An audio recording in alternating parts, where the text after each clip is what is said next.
반갑습니다. 브랜딩 스토리입니다.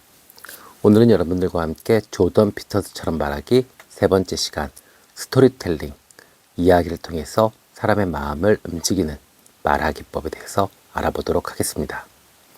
네, 자, 1980년대 한 젊은이가 있었습니다. 그는 인생이 엉망이었습니다. 부모와 사이는 안 좋았고 대학도 제대로 다니지 않았습니다. 매일매일 술과 담배에 찌들어 살기에 급급했습니다. 하루는 그가 거울을 봤습니다. 거기에는 자신도 싫어하는 한 남자가 서 있었습니다. 초라하고 불만만 가득한 얼굴로요. 그날 그는 결심했습니다.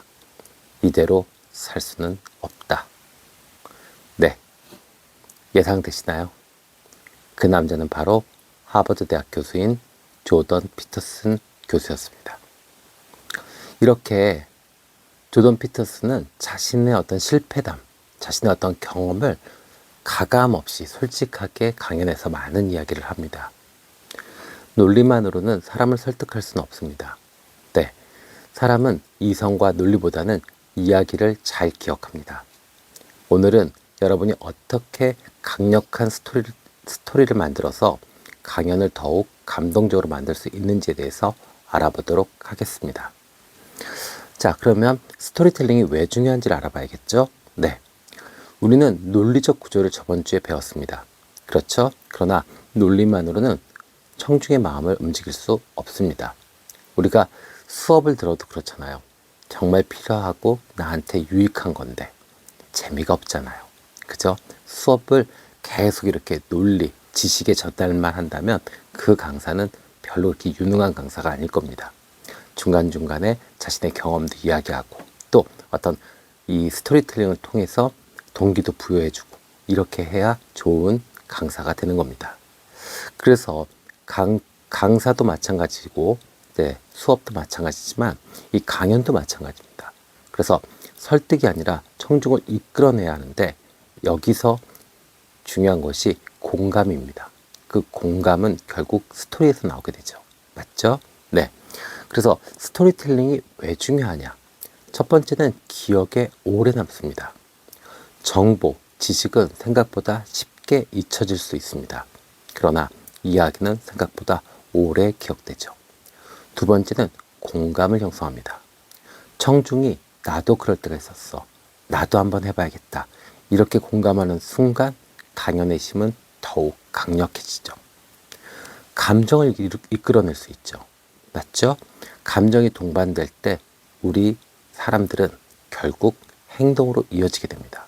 그러니까 나의 강연이 정말 힘이 생기려고 하면 어떻게 해야 되죠? 스토리텔링을 통해서 이렇게 기억에 오래 남고 또 공감을 형성시키고 감정, 어떤 동기 뭐 이런 것들을 만들어내서 실제로 움직일 수 있게 해줘야지.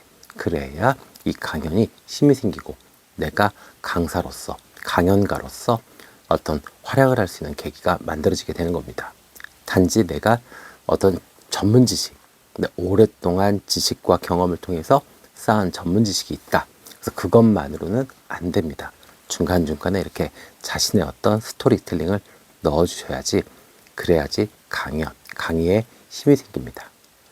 자, 그러면 이 강력한 스토리텔링은 어떻게 만들 수 있을까요? 네, 방법이 있습니다. 자, 실제로 이 조던 피터슨도 많이 쓰는 방법이에요.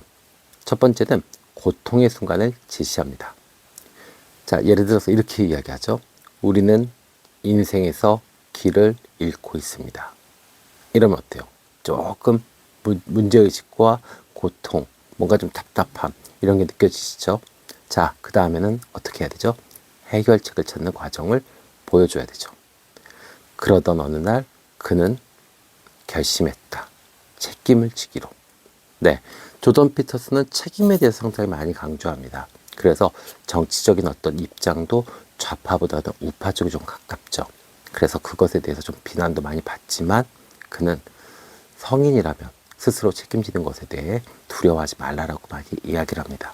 네, 저도 이 부분에 대해서 상당히 공감을 많이 합니다.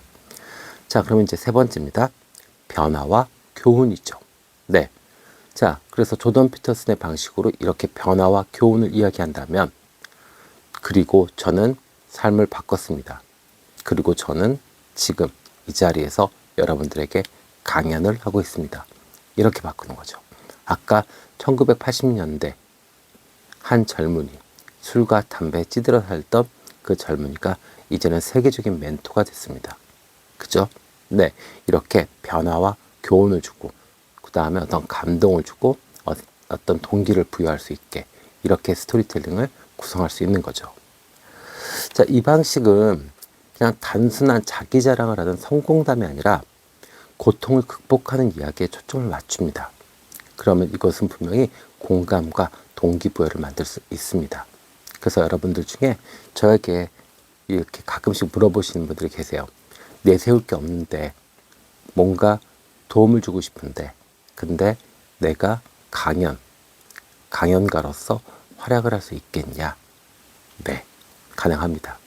왜냐하면 이 고통을 극복한 것만으로, 지금 살아가고 있는 것만으로도 충분히 우리는 인사이트를 줄 수 있고 동기를 줄 수 있고 용기를 줄 수 있습니다. 네, 얼마나 잘나고 똑똑하고 멋진 사람들이 스스로 목숨을 많이 끊습니까?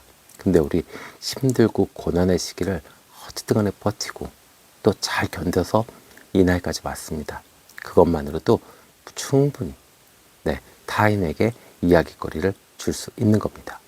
아셨죠? 그래서 나는 그렇게 대단한 경험이 없는데, 아니면 내가 너무 초라하고 너무 힘든 시기가 많았는데 부끄러운데, 아닙니다. 진짜 중요한 건 뭐예요? 내가 그것을 어떻게 지금 그것을 판단하게 만드느냐예요. 그러니까 내가 정말 완벽히 치유가 됐다. 그러면 암 걸린 거는 불편하고 뭔가 내가 좀 힘들고 할 수 있겠지만, 암을 극복했다면 그러면 그것은 정말로 자랑할 만한 일이 되고, 또 내가 어떤 다른 사람들에게 도움을 줄 수도 있잖아요. 그렇죠? 그래서 내가 불행하고 가난하고 또 뭔가 창피하고 뭐 이런 삶을 살았다 하더라도 그것을 극복했다면 그것만으로도 충분히 타인에게 감동을 줄 수 있습니다. 네. 자, 그래서 이 피터슨은 이 스토리텔링에서 많이 사용하는 요소들이 있어요. 네. 그래서 이것을 통해서 사람들의 감정, 그 다음에 어떤 공감을 이끌어내는데 활용을 합니다. 네. 자, 대표적으로 신화, 전설을 많이 이야기합니다. 그래서 아무래도 유럽 쪽이죠. 미국 쪽이잖아요. 그러다 보니까 성경, 그 다음에 북유럽 신화, 그리고 고전 문학, 뭐 섹스피어라든지 뭐 이런 이야기들도 많이 해요. 그러다 보니까 어떻게 되죠? 보편적인 교훈을 얻을 수 있죠. 여기에는 상징과 해석도 많이 들어갑니다.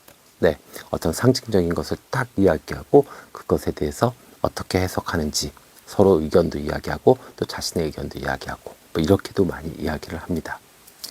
자, 개인적인 경험도 솔직담백하게 이야기합니다.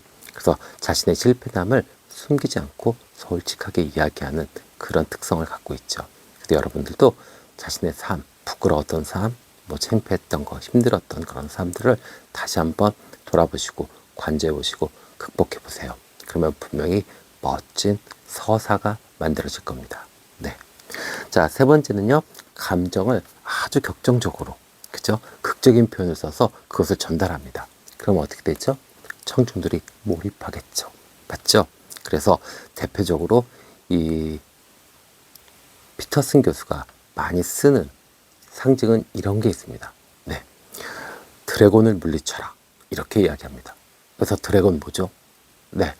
나를 괴롭히는 상황, 사람, 조건, 뭐 이런 겁니다. 나를 무너뜨리려고 하는, 내가 좀 더 좋은 사람이 되려고 하는데, 아니면 내가 좀 더 나은 사람이 되려고 하는데 현실적인 장애, 장벽들 이런 것들을 이야기합니다. 절대 치면 안 되겠죠. 그쵸? 네. 타인들의 어떤 시선, 네가 해서 뭐 그걸 할 수 있겠어? 아이고 웃기고 있네.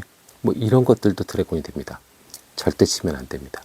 그렇죠? 네. 그래서 이렇게 이 피터슨 교수는 상징물, 드래곤이라는 상징을 끌고 와서 이렇게 이야기거리로 만들어서 전달합니다. 그러면 훨씬 더 많이 기억하기가 좋죠.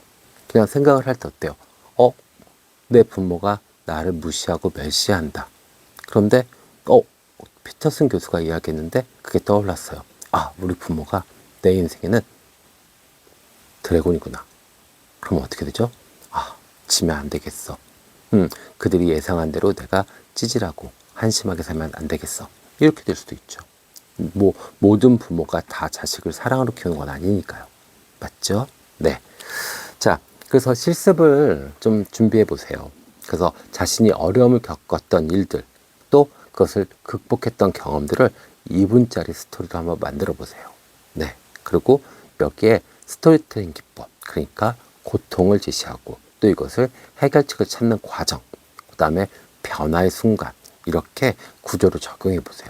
그러면 분명히 아주 멋진 글이 만들어질 것이고, 이것이 분명히 이 말씀을 하셨을 때 많은 사람들한테 동기부여가 될 겁니다. 그리고 실제로 이렇게 하신 다음에 자녀분들이나 아니면 친구분들한테 한번 이야기를 해보세요. 2분 정도니까 분명히 짧을 거예요. 그러면 이 피드백이 나올 겁니다. 그러면 피드백에서 이런 부분이 먹혔고 또 이런 부분이 조금 공감을 못 시켰구나. 그러면 어떻게 돼요? 그러면 조금 더 고치면 되죠. 그렇죠? 네. 자, 그래서 이제 정리 좀 할게요. 논리는 머리를 설득합니다. 그러나 이야기는 마음을 움직입니다. 그러니까 정말로 나의 어떤 스토리, 서사, 여기에는 정말 내 삶을 관조하고 그리고 그것을 극복했던 경험들, 이런 것들이 많은 사람들의 공감을 얻을 겁니다. 공감을 얻었다면 우리는 충분히 강연가로서 준비가 되어 있는 겁니다. 아셨죠? 네. 자, 그래서 오늘은 이렇게 나만의 이야기, 네, 특히나 고통을 극복했던 이야기를 중심으로 여러분들과 말씀을 나눴고요. 다음 주에는 이것을 어떻게 극적으로 표현할 수 있는지, 감정을 담아서 이것을 어떻게 더 맛있게, 멋지게 표현할 수 있는지에 대해서 알아보도록 하겠습니다. 지금까지 브랜딩 스토리였습니다. 함께 해주셔서 감사합니다.